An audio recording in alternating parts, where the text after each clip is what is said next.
Bapak-bapak, ibu-ibu, saudara-saudara kaum muslimin rahimakumullah. Pada pertemuan yang lalu sudah saya jelaskan bahwa hidup selalu berakhir dengan kematian. Apabila datang kematian menimpa seseorang, datanglah kiamat baginya. Itu yang disebut dengan kiamat kecil. Hakikatnya mati adalah perpindahan dari kehidupan di dunia ini menuju kehidupan di alam barzakh. Menunggu kita di alam barzakh sampai datangnya saat kiamat. Entah 10 tahun, entah 100 tahun, entah 1000 tahun, hanya Allah saja yang maha tahu. Adapun orang-orang beriman yang melakukan amal kebajikan dalam kehidupan di dunia ini, masa penantian yang lama di alam barzakh buat mereka sebentar saja. Tetapi bagi orang-orang kafir yang ingkar, yang tidak beriman kepada Allah, yang hidup di dunia cuma menumpuk-numpuk dosa, tentu penantian di alam barzakh akan merupakan waktu yang sangat lama. Bukankah dalam kehidupan kita waktu itu memang relatif? Contoh misalnya, bagi pemuda-pemudi yang sedang duduk asyik memadu cinta, waktu 4-5 jam saja rasanya cuma 4-5 menit. Tenggelam oleh keasikan. Tapi buat orang yang berbaring di rumah sakit, meratap di balik-balik apa itu tembok derita kata lagu, di balik dinding-dinding penjara, sehari bagai seminggu, seminggu rasa sebulan, sebulan boleh jadi rasa setahun. Penantian yang sangat lama. Kapan kiamat itu akan datang? Ini rahasia Allah. Jangankan kita yang orang awam, baginda Nabi sendiri tidak diberitahu oleh Allah kapan kiamat itu akan terjadi. Tetapi sungguh pun demikian, banyak hadis-hadis yang menjelaskan ciri atau tanda-tanda datangnya kiamat. Nah, kalau sudah bicara soal tanda, tanda kiamat itu ada 2. Pertama yang disebut alamatus sughra, tanda-tanda kecil. Ini waktunya masih ada tenggang.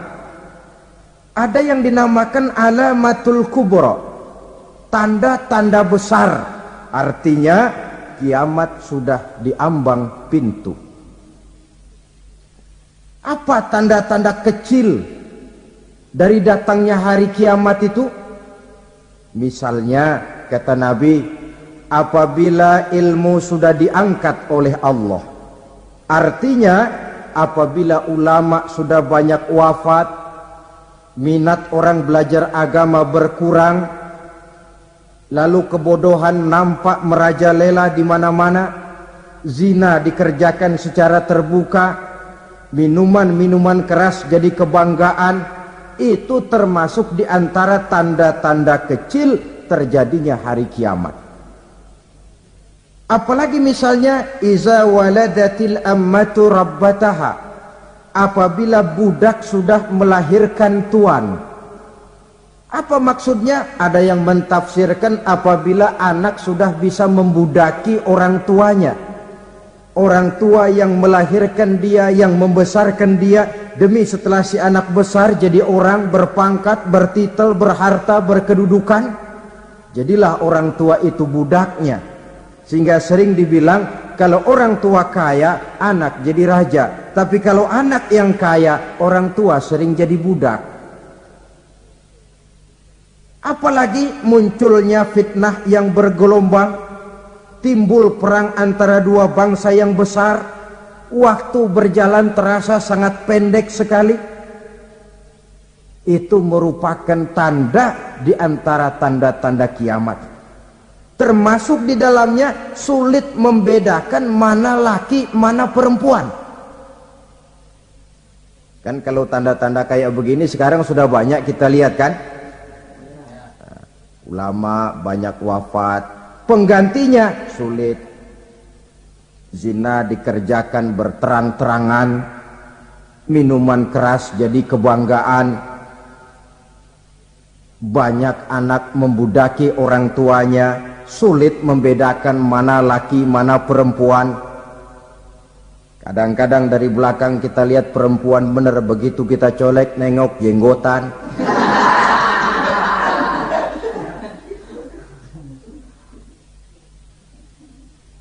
Ini termasuk tanda-tanda kecil, masih ada tenggang sampai akan terjadinya kiamat itu. Nah, yang dimaksud dengan tanda-tanda besar, ini tanda besar artinya kiamat sudah di ambang pintu.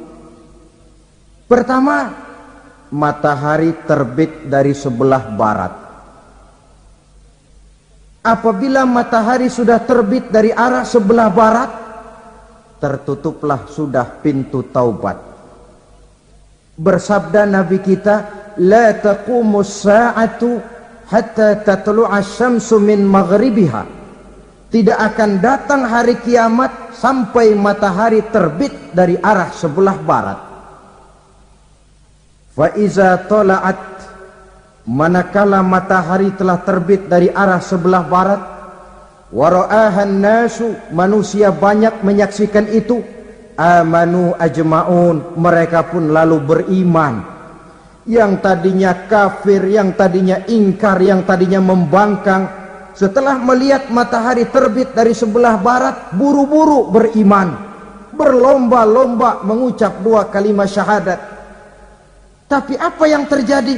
Kata Nabi, wa dzalika hina la yanfa'u nafsan imanuha lam takun amanat min qabl. Hari itu adalah hari yang iman sudah tidak berguna lagi bagi seseorang apabila sebelumnya memang dia tidak pernah beriman. Au kasabat fi imaniha khaira, atau beriman tetapi tidak pernah melakukan kebajikan di dalam keimanannya itu. Hari yang sudah kasib, hari yang sudah terlambat, beriman tidak akan ada gunanya lagi. Ini pelajaran buat kita. Sebelum sang surya terbit dari sebelah barat, sebelum nafas sampai di tenggorokan, artinya pintu taubat masih terbuka. Kalau dua hal itu sudah terwujud, nafas sudah sampai di kerongkongan atau matahari sudah terbit dari arah sebelah barat, tertutuplah sudah pintu taubat. Tak ada lagi gunanya pangkat, jabatan, harta, bahkan beriman pun dalam suasana macam itu. Too late, kata orang Kulon. Sudah terlambat.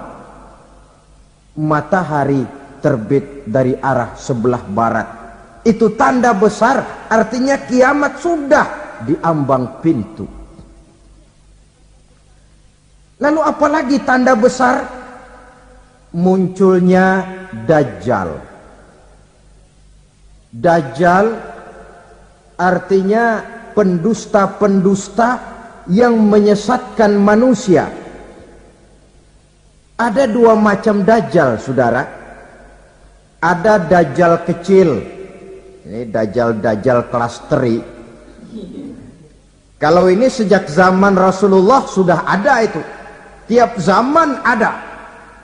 Di zaman Rasulullah misalnya ada yang bernama Aswad al-Unsi dari Yaman. Ada yang namanya Musailamah al-Kazzab dari Yamamah. Ada yang namanya Ibnu Sayyad dari Madinah.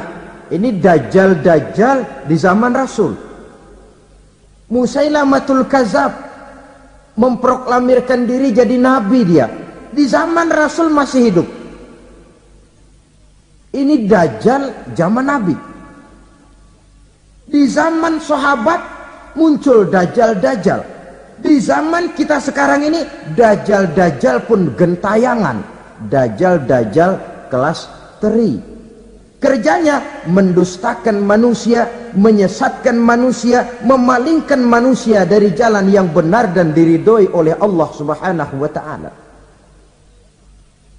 Adapun yang merupakan tanda besar dari datangnya kiamat, dajjal-dajjal kelas kakap, pembohong-pembohong besar yang menyesatkan masyarakat manusia berpaling dari jalan Allah mengikuti jalan mereka. Apa sih ciri dajjal itu? Kata Nabi dalam hadis Bukhari Muslim, innad dajjala, sesungguhnya yang namanya dajjal itu yakhruju, satu saat akan muncul mendekati hari kiamat, wa inna ma'ahu ma'an, si dajjal ini membawa air,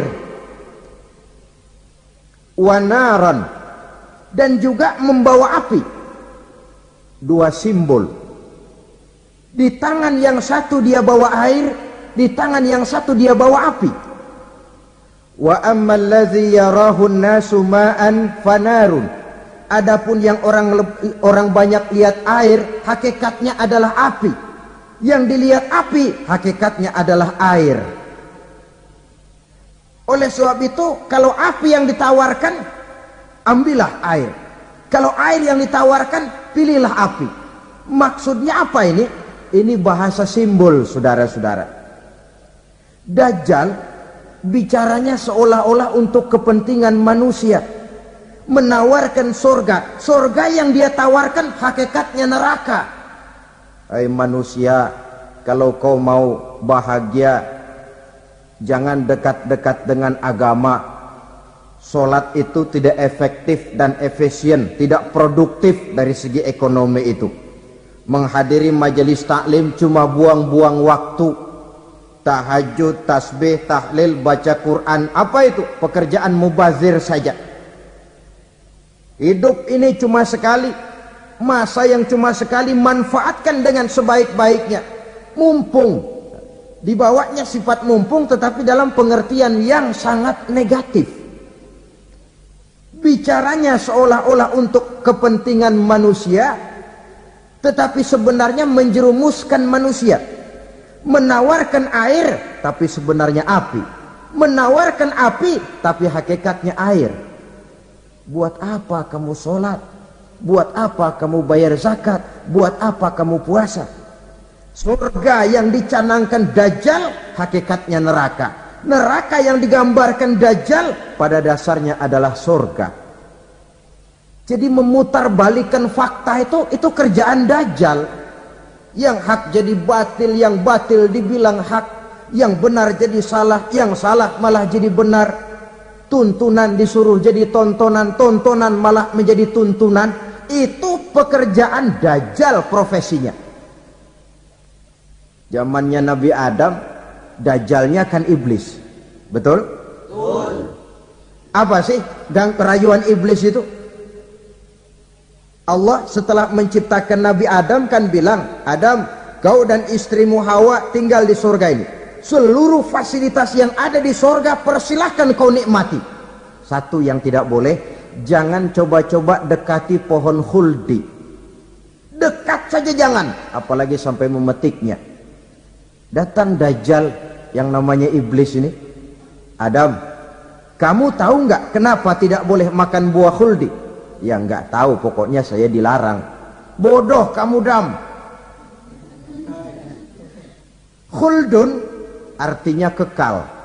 Kalau kamu makan itu buah, kau akan kekal di surga buat selamanya. Allah tidak kepengen, maka dilarang kamu makan buah khuldi. Kalau kau ingin kekal di surga Adam, makan saja.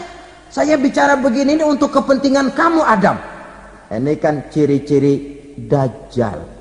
Bicaranya sih seolah-olah untuk kepentingan Nabi Adam, hakikat sebenarnya menjerumuskan Nabi Adam supaya ingkar dan melanggar larangan dari Allah Subhanahu wa ta'ala. Jadi setelah muncul dajjal, timbul kekacauan-kekacauan di masyarakat. banyak yang terpengaruh, terpedaya dan terpesona, termasuk mereka yang memproklamirkan diri jadi nabi, mereka yang memproklamirkan diri jadi rasul di zaman sesudah Rasulullah wafat. Itu adalah dajjal-dajjal. Maka saya ingatkan, kalau di zaman kita sekarang ini ada orang ngaku jadi nabi, ada orang ngaku jadi rasul, biar bahasa Arabnya kental, Quran hafal, hadis ribuan hadis hafal, biar pakai serban sampai menyengser ke tanah, bahasa Arabnya fasih, tapi dia mengaku jadi nabi, jadi rasul, kita umat Islam wajib tidak percaya, wajib untuk tidak percaya. Itulah dajjal-dajjal zaman kita sekarang ini. Tidak mustahil mereka datang mempengaruhi orang-orang awam supaya berpaling dari Rasulullah, mengikuti mereka. Nah, di akhir zaman nanti, mendekati hari kiamat, dajjal ini muncul, dajjal kelas kakap, menyesatkan masyarakat manusia untuk berpaling dari Islam, mengikuti seruan mereka. Apalagi di antara datangnya kiamat itu, tanda yang besar itu, turunnya Nabiullah Isa Al-Masih, putra Maryam. Menurut berbagai hadis yang sahih, Nabi Isa Al-Masih nanti akan turun lagi, tidak membawa risalah yang baru, tapi meluruskan risalah Islam ini yang telah banyak ditinggalkan oleh masyarakat. Bahkan ada hadis menjelaskan beliau akan membunuh Nabi, mematahkan kayu-kayu salib, lalu melaksanakan haji dan umrah mengikuti syariat Nabi Muhammad, bukan membawa agama baru. Menjadi semacam mujaddid, reformer, menyelamatkan manusia dari bisikan dajjal. Bahkan ada riwayat yang menjelaskan bahwa Nabi Isa berhasil mengalahkan dajjal, mengembalikan masyarakat manusia kembali kepada ajaran Islam yang datang dari Allah, dibawa oleh Rasulullah sallallahu alaihi wasallam. Dengan kata lain, turunnya Nabi Isa bukan sebagai nabi dan rasul baru, tetapi mengikuti syariat Nabi kita Muhammad sallallahu alaihi wasallam. Saudara hadirin, ibu-ibu hadirat yang saya hormati, kemudian apalagi di antara tanda-tanda besar akan datangnya kiamat itu? Keluarnya asap atau awan. Kata Nabi, inna min asrati sa'ah dukhanan yamla'u ma bainal masyriqi wal maghrib.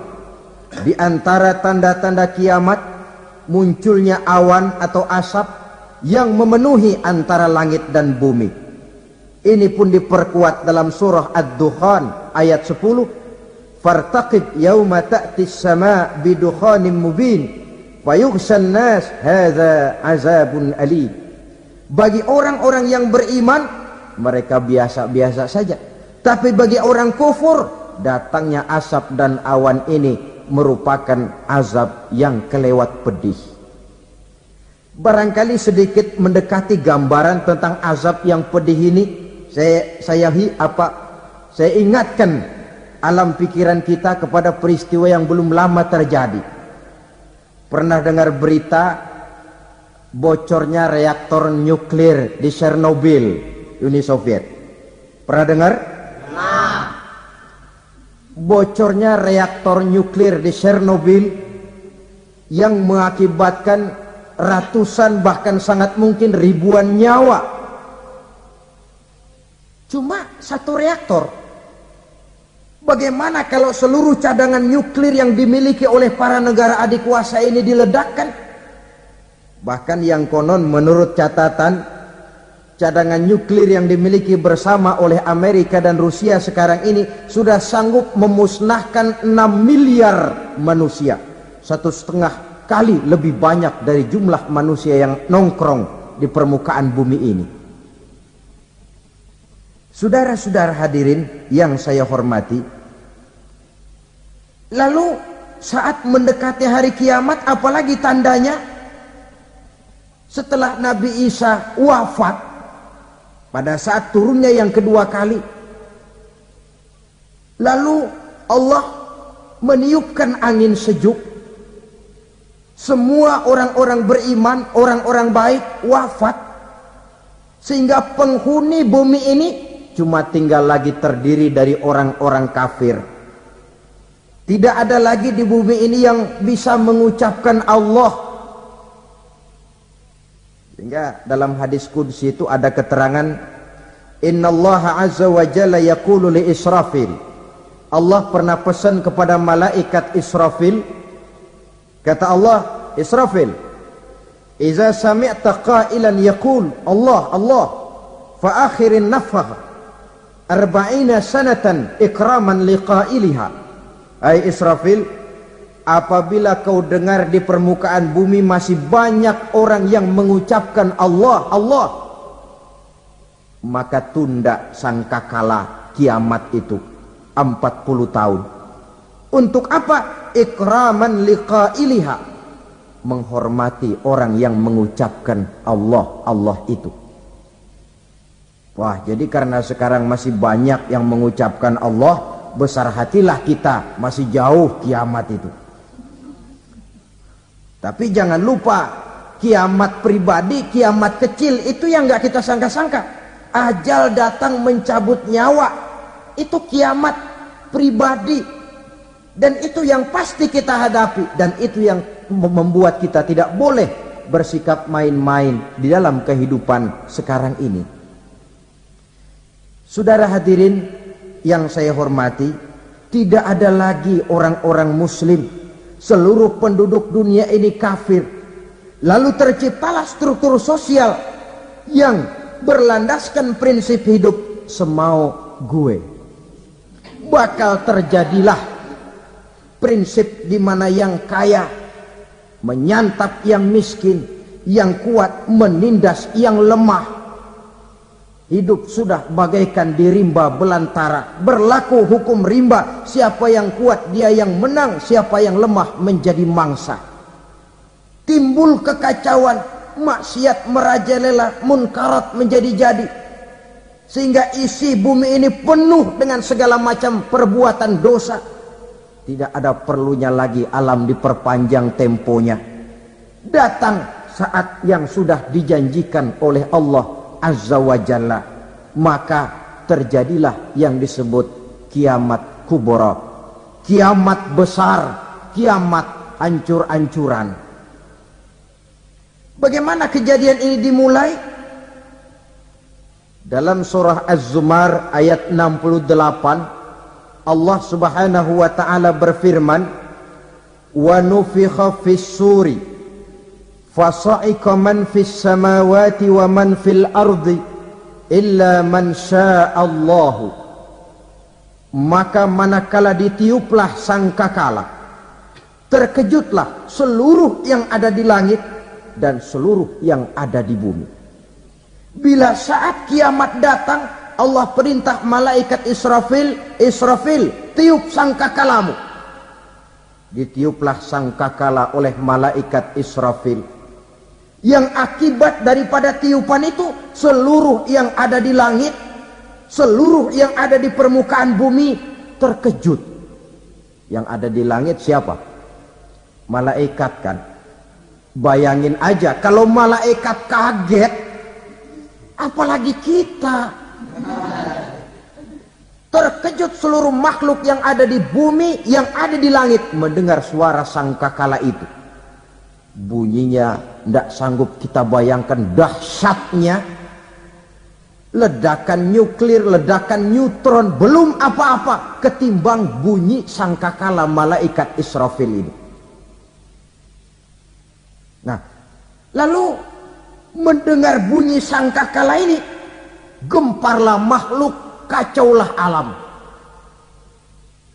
Bumi gempa, planet-planet bertabrakan, gunung meletus, air laut tumpah ke darat, angin topan bertiup, halilintar menyambar. Lalu semua yang bernama hidup mati total. Mati bareng tanpa persiapan. La haula wala quwata illa billah. Saya kadang-kadang dalam tafakur bermohon, ya Allah, mudah-mudahan saya enggak nemuin kiamat beneran. Ngeri. Tidak bisa kita bayangkan macam apa suasana seperti itu. Allah saja banyak memberikan gambaran, misalnya Al-Qari'ah, wa mal qari'ah, wa ma adraka mal qari'ah. Kejadian yang menggemparkan. Tahukah kamu apa kejadian yang menggemparkan itu? Yauma yakunun nasu kal farasil mabsus wa takunul jibalu kal ihnil manfus. Pada saat itu manusia berterbangan bagai kupu-kupu. Gunung berterbangan seperti kapas ditiup angin. Gunung saja macam kapas, konon lagi manusia. Kematian total, mulai semut sampai gajah mati, jin mati, iblis mati, malaikat mati. Malaikat saja mati. Saudara hadirin yang saya hormati, kematian total yang tanpa persiapan. Orang bilang, Pak, kalau mati bareng begitu yang repot malaikat maut dong ya. Cabut sana, cabut sini. Itu kalau menurut logika kita, mestinya begitu menurut logika. Tapi logika juga yang bilang nggak perlu serepot itu. Sebab untuk mematikan listrik di wilayah DKI, di wilayah Jakarta, nggak perlu tiap rumah didatengin matiin ya lama. Cukup dari kantor pusatnya saja PLN tekan satu tombol, gelaplah seluruh Jakarta. Saudara hadirin yang saya hormati, kematian total. Lalu setelah kematian total, planet-planet juga mati, dalam arti tidak bergerak dan beredar. Angin mati, dalam arti tidak bertiup. Air mati, dalam arti tidak ada riak gelombang. Pokoknya semua mati. Kullu nafsin za'iqatul maut, semua yang bernafas mati. Dalam ayat lain, kullu man 'alaiha fan, semua yang ada di permukaan bumi fana. Yang kekal cuma Allah Subhanahu wa ta'ala. Yang paling belakang mati malaikat maut dan malaikat Israfil.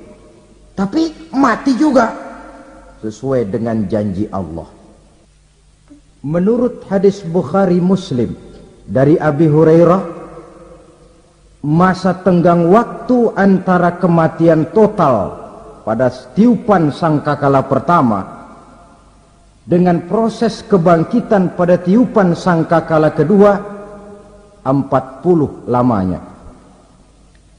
Tidak dijelaskan oleh Abi Hurairah 40 jam, apa 40 hari, apa 40 tahun. Hadis-hadis cuma menyebutkan 40 saja. Sunyi alam, yang tinggal cuma Allah saja lagi. Ketika itu Allah berseru-seru, katanya, limanil mulkul yauma.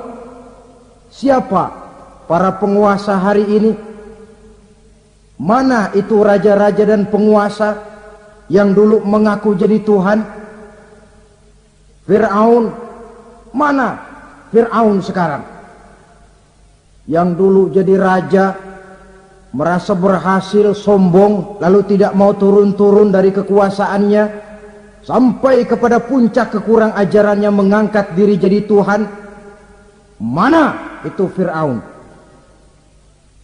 Namrus, mana sekarang Namrus?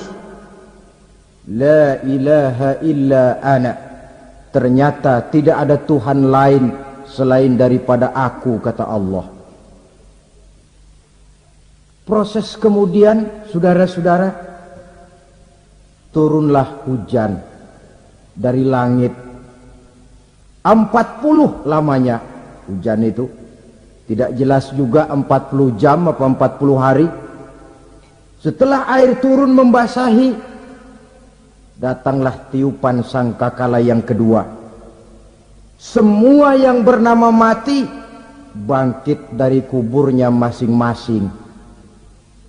Ini yang disebut Yaumul Ba'tsi, hari kebangkitan.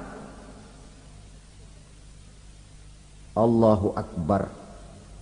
Pada saat kita bangkit dari kubur kita masing-masing, kumpul di padang mahsyar namanya. Bayangin aja, saya sendiri nggak sanggup bayangin. Manusia sejak zaman Adam sampai zaman kiamat kumpul bareng di tempat sama. Berapa banyaknya itu?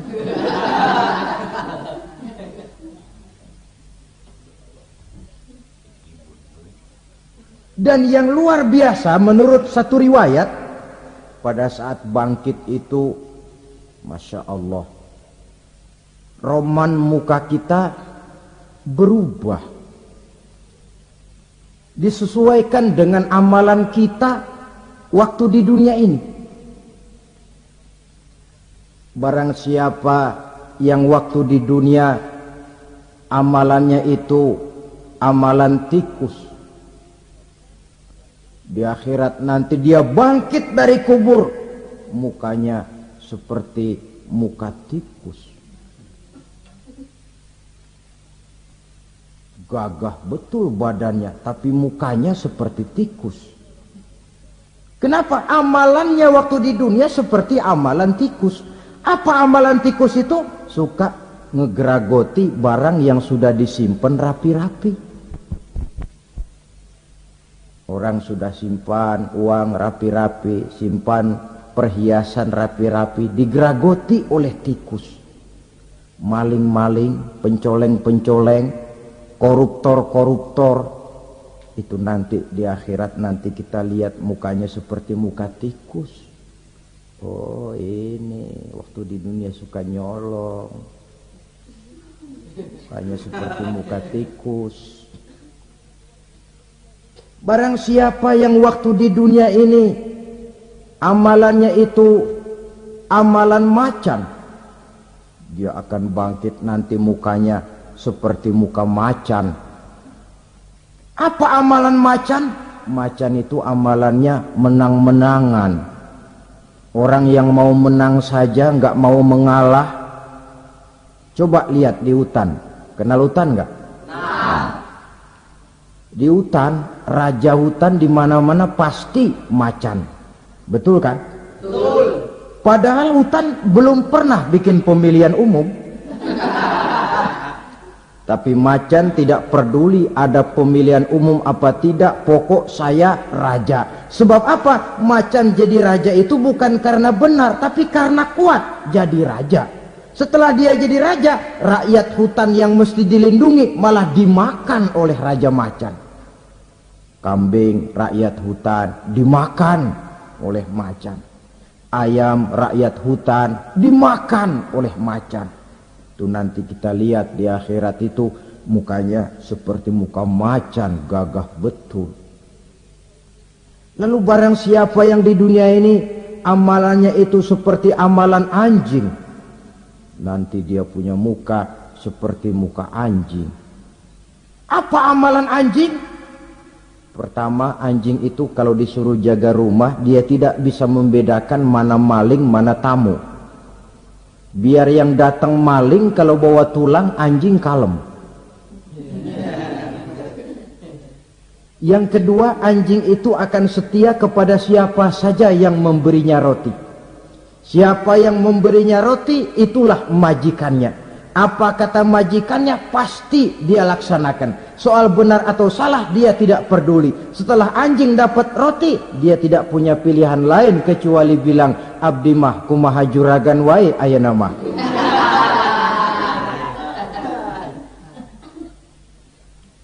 Saudara hadirin yang saya hormati, berkumpul di padang mahsyar, tiap orang sibuk dengan persoalannya masing-masing. Matahari waktu itu didekatkan oleh Allah. panas luar biasa. Ada yang saking panasnya itu mencucurkan peluh keringat sampai sebatas mata kakinya. Ada yang keringatnya sampai sedengkulnya, ada yang keringatnya sampai sepusatnya, ada yang keringatnya mengalir sampai sebahunya, ada yang kelelap oleh keringatnya sendiri, sementara orang di sampingnya nggak apa-apa. Bergantung lagi amalan dia waktu di dunia ini. Saudara-saudara, sebagian orang dalam kepanikan padang mahsyar berombong-rombong datang mereka menghadap Nabi Adam. Ya Adam, anta abal bashar. Hai Adam, Tuhan adalah bapak moyang manusia. Kami sebentar lagi akan disidang, dimintakan pertanggungan jawab. Tolonglah kami, hai Adam. Kata Nabi Adam, jangankan nolongin sampean, saya sendiri tanggung jawab di hadapan Allah ketika dulu tidak boleh makan khuldi, saya serobot. Sudahlah, urus diri masing-masing saja, nafsi. Begitu kata Nabi Nuh, begitu kata Nabi Ibrahim. Tiap orang bertanggung jawab sendiri-sendiri. Ketika itulah saudara-saudara, nikmatnya menjadi umat Nabi besar Muhammad sallallahu alaihi wasallam. Sebab apa? Walaupun menurut abjad kita ini umat paling belakang, kan paling belakang kita ini toh, karena Nabi Muhammad adalah Nabi akhir, tapi akan dihisap lebih dulu, lewat di atas sirat lebih dulu, masuk surga lebih dahulu ketimbang umat-umat belakangan. Ketika Rasul mendekati ajal, beliau tanyakan itu kepada malaikat Jibril.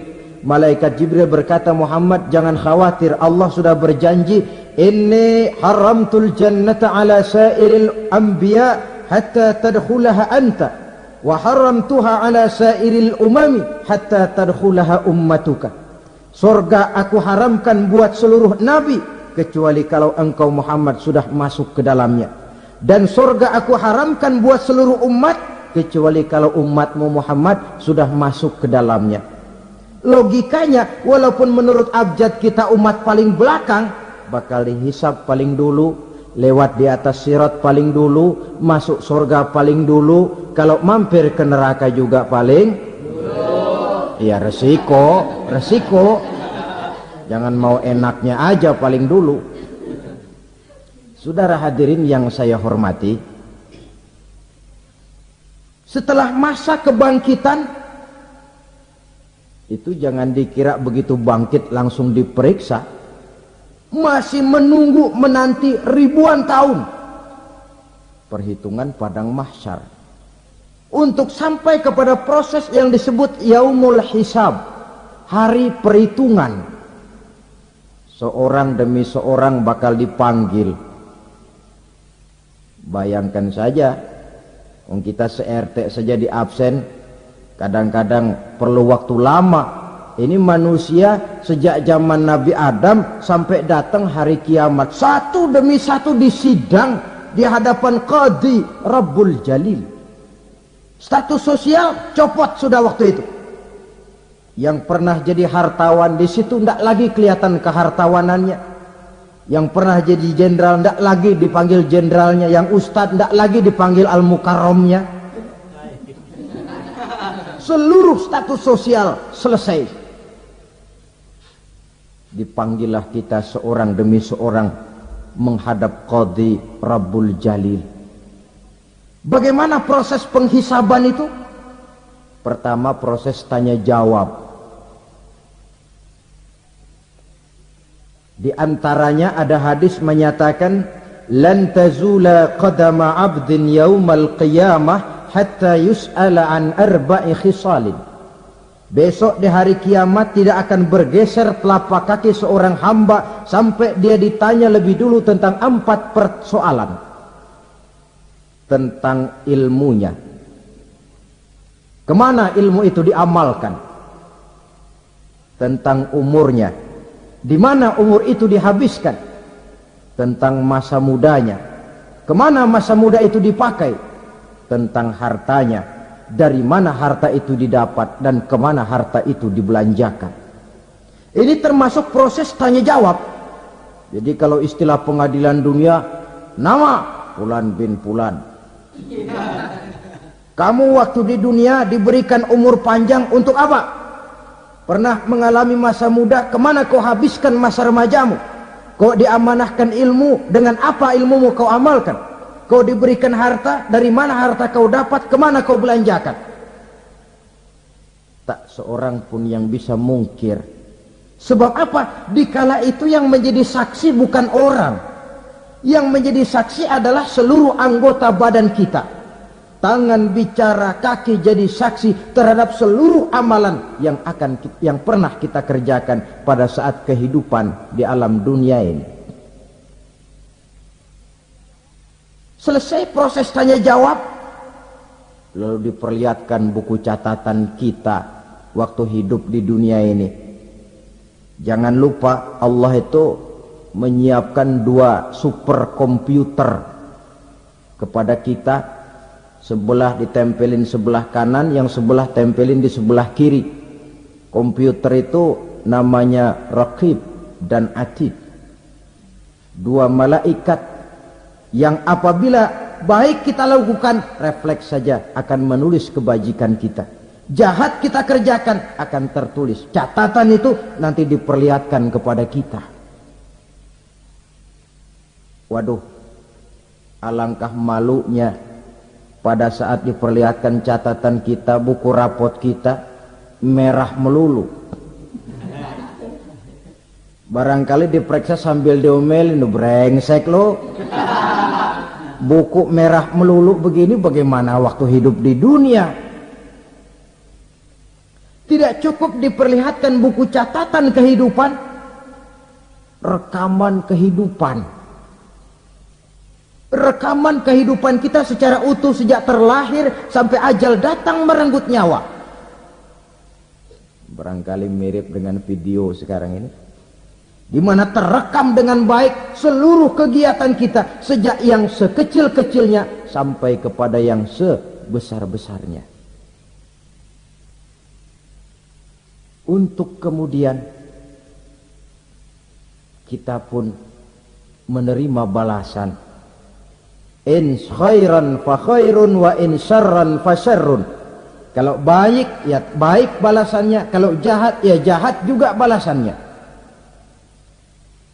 Catatan-catatan kita diberikan. Kalau banyak kebajikannya diberikan di tangan kanan dengan cara yang halus.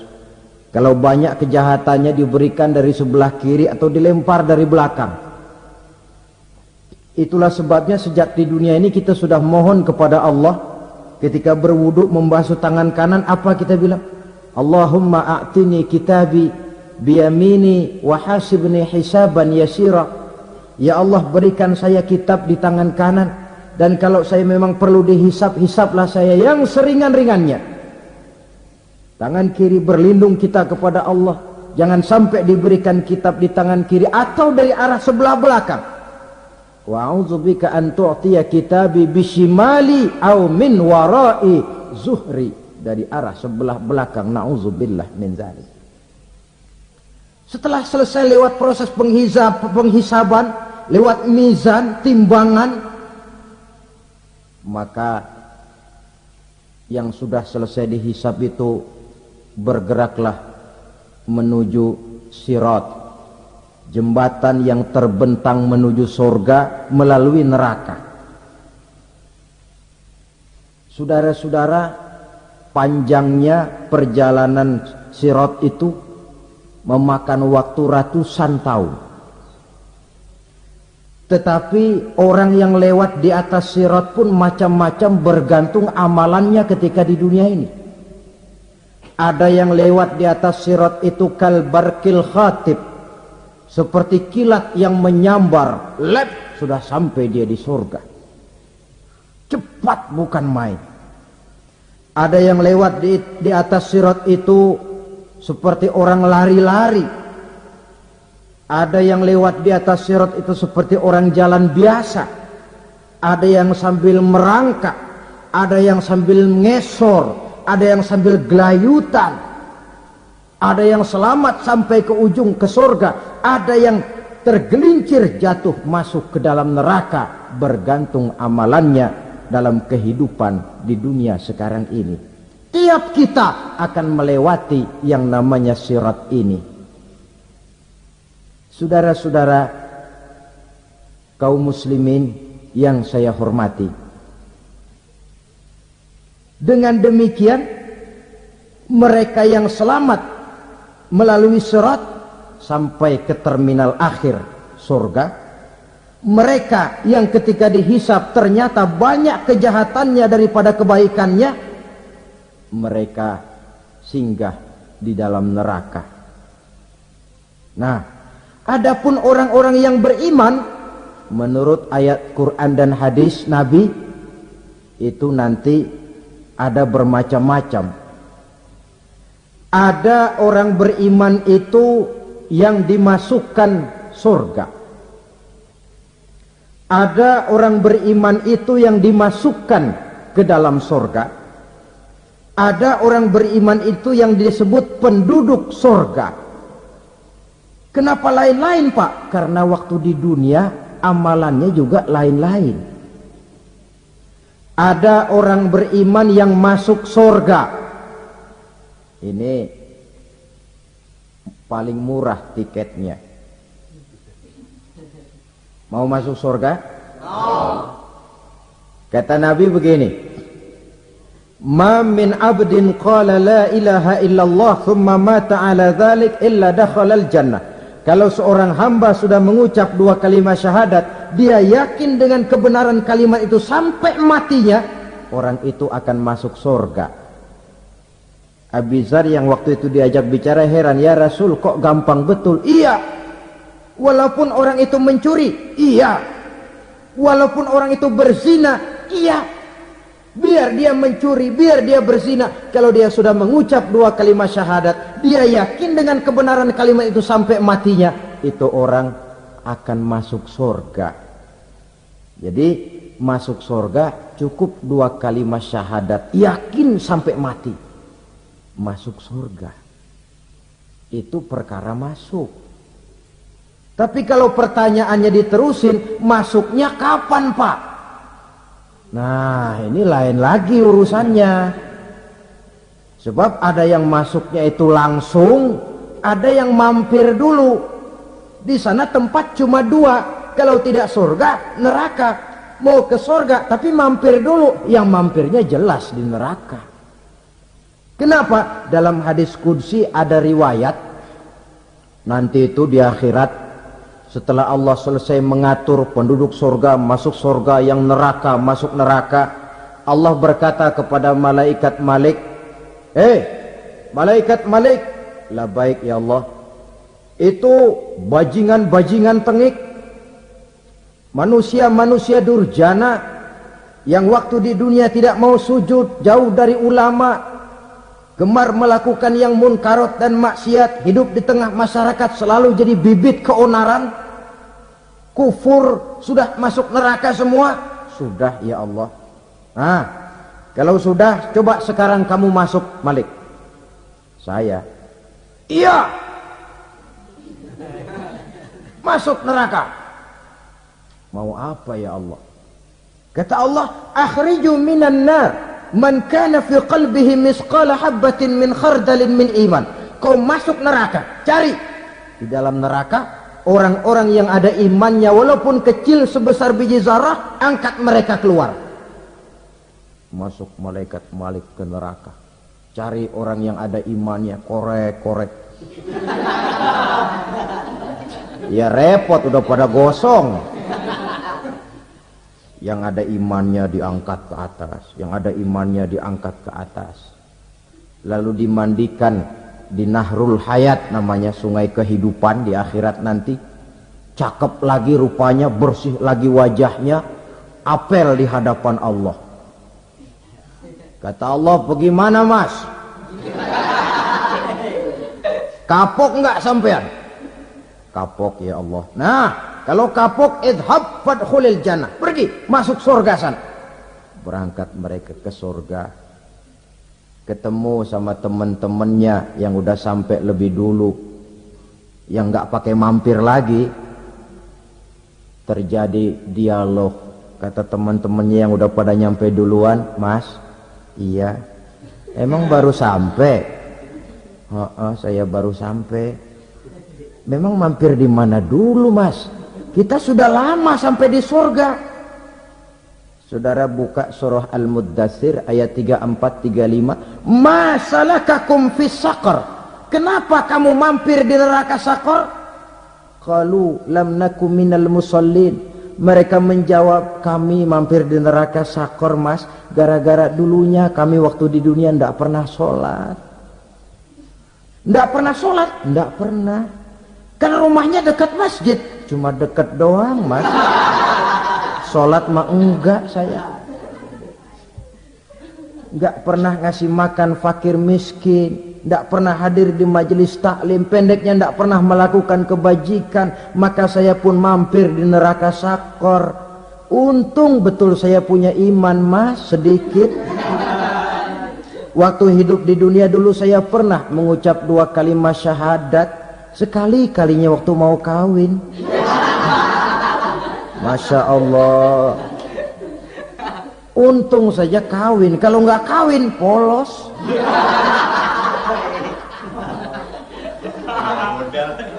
Itu juga pengulu sudah setengah mati ngajarin. Asyhadu alla, asyaduaan, asyaduaan.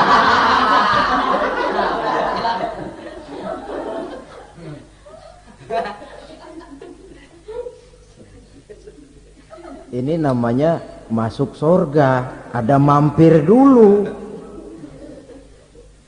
Ada pula orang mukmin itu yang dimasukkan surga. Namanya dimasukkan kan terima beres. Saya masuk ke rumah, jalan sendiri, cari tempat sendiri. Saya dimasukkan ke dalam rumah, terima beres, pokok ada di dalam, itu dimasukkan namanya. Nggak pakai mampir. Tapi tentu tiketnya lebih mahal ketimbang yang pertama tadi. Apa kata Allah? Innal ladzina amanu wa amilus salihat la ukaffiranna anhum sayyi'atihim wa la udkhilannahum jannah. Sesungguhnya orang-orang yang beriman kemudian beramal soleh, kami hapuskan segala dosa dan kesalahannya, kami masukkan mereka ke dalam surga. Lihat ayatnya, Allah yang memasukkan, kita yang dimasukkan. Tidak pakai transit, tidak usah mampir. Cuma tidak cukup syahadat, tidak cukup amanu, tapi diiringi dengan wa'amilus salih. Iman, amal. Tidak cukup syahadat, lalu dibuktikan dia sholat, dia zakat, puasa, lalu dia melakukan berbagai macam kebajikan. Ini yang menyebabkan dia tidak pakai mampir di tempat yang bernama Saqar. Lalu ada pula orang mukmin itu yang disebut penduduk sorga. Wah, ini sudah VIP ini. Ashabul jannah, penduduk sorga. Siapa mereka? Kata Allah, innal ladzina amanu summa istaqamu fala khaufun alaihim wala hum yahzanun ulaika ashabul jannah hum fiha khalidun. Sesungguhnya orang-orang yang beriman lalu istiqamah, tetap dalam melaksanakan perintah Allah, tidak goyah, tidak labil tapi stabil, istiqamah, mereka tidak takut dan tidak bersedih hati, merekalah penduduk surga. Iman, istiqamah. Tidak punya duit, sembahyang. Banyak duit, sembahyang. Miskin, sembahyang. Kaya, tetap sembahyang. Istiqomah. Kadang orang kalau susah rajin ke masjid, banyak duitnya ngelihat masjid melengos. Itu yang dibilang waktu miskin hamba Allah, setelah kaya jadi hamba harta. Bergeser, tidak ada nilai istiqomahnya. Saudara-saudara, dengan begitu penduduk neraka itu dua. Ada penduduk permanen, ada penduduk yang semi permanen. Yang semi permanen orang-orang beriman yang mempunyai dosa besar. Mereka masuk ke neraka untuk menerima azab sesuai dengan dosanya.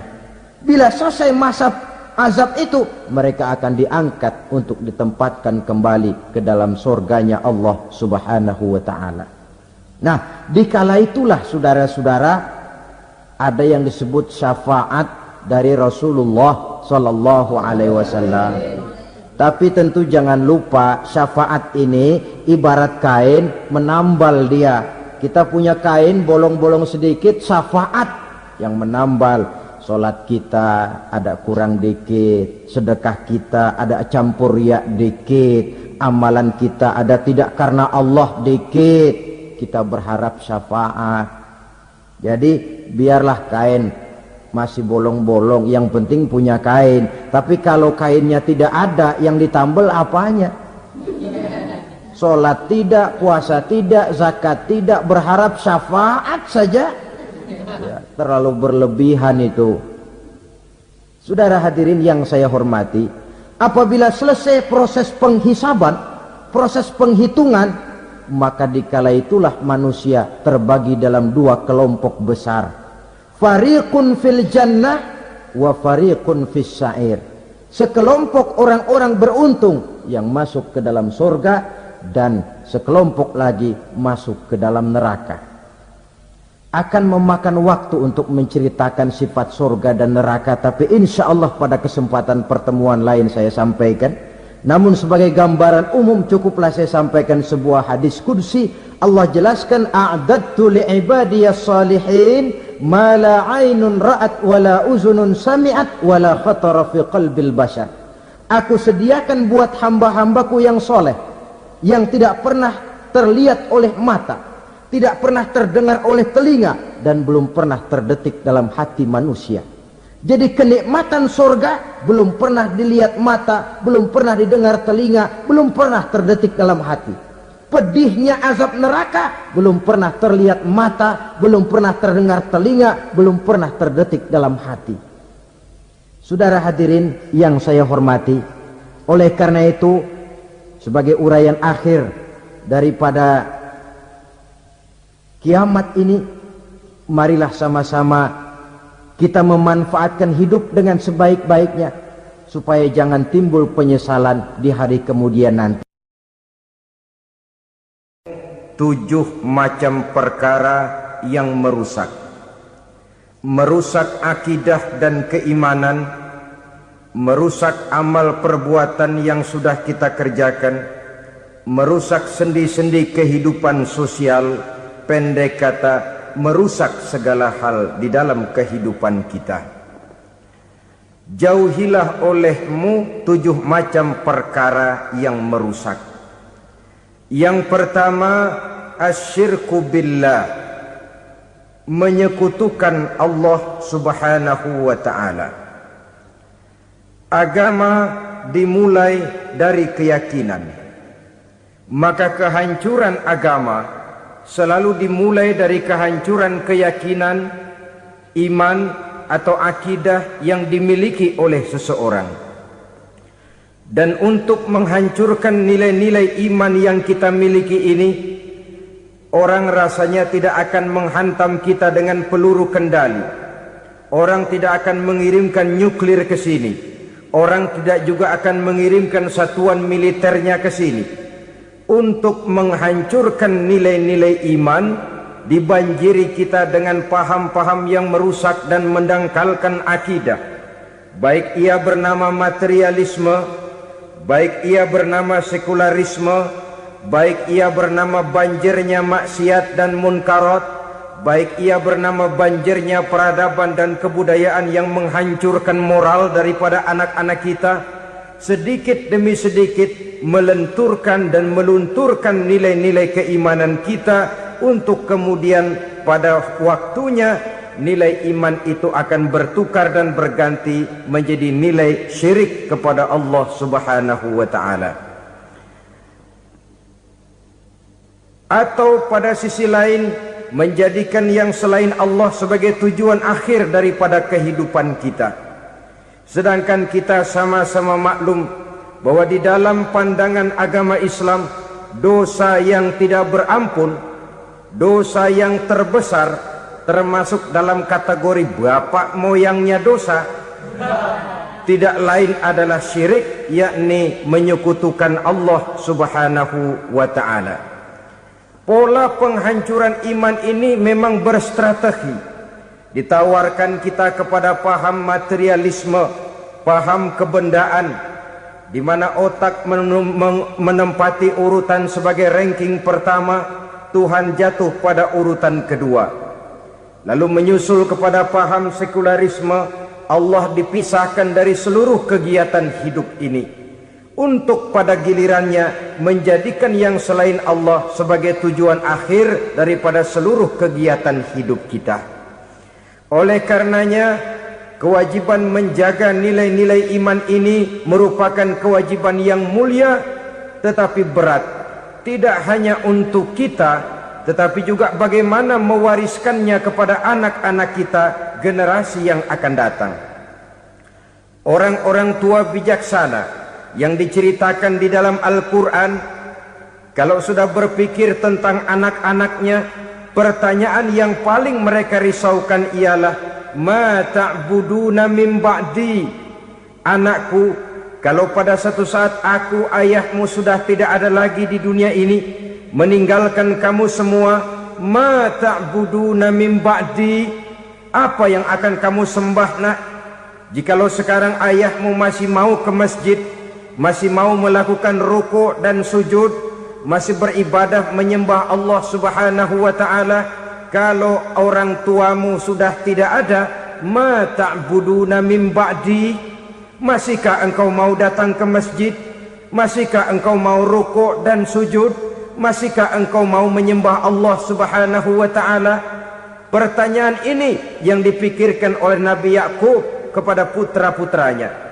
Pertanyaan ini yang diteruskan oleh Nabi Ibrahim kepada anak-anaknya. Pertanyaan ini yang diwariskan oleh generasi ulama salafus saleh kepada para generasi berikutnya. Bagaimana kita generasi sekarang? Kita orang-orang tua sekarang bukan berfikir ma ta'buduna min ba'di, malah yang kita fikirkan ma ta'kuluna min ba'di. Kalau bapak tidak ada nanti kamu makan apa nak? Perkara kamu nyembah apa, urusan nomor 18. Yang penting kamu nanti hidup bisa makan nak. Maka kita sibuk mewariskan harta kepada anak-anak kita. Kita sibuk mewariskan kebun dan tanah kepada anak-anak kita. Kita sibuk mewariskan pabrik kepada anak-anak kita, sementara kita lupa mewariskan intan yang paling mahal, mewariskan mutiara yang paling berharga, yaitu nilai iman kepada Allah Subhanahu wa ta'ala.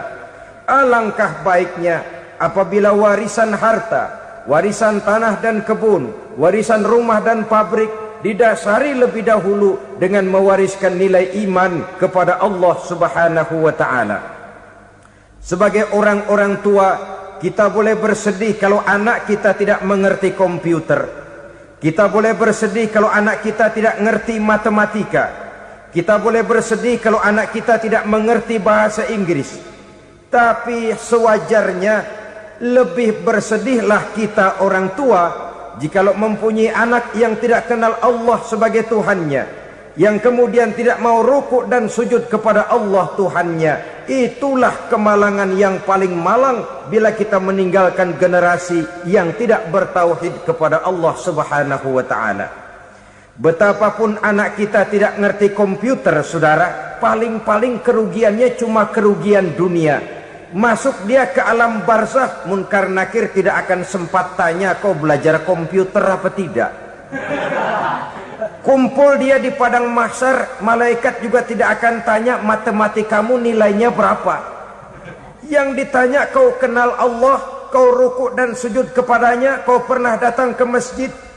Oleh karena itu sekali lagi, menjaga nilai iman tidak hanya untuk kita, tetapi juga mewariskannya kepada anak-anak kita, generasi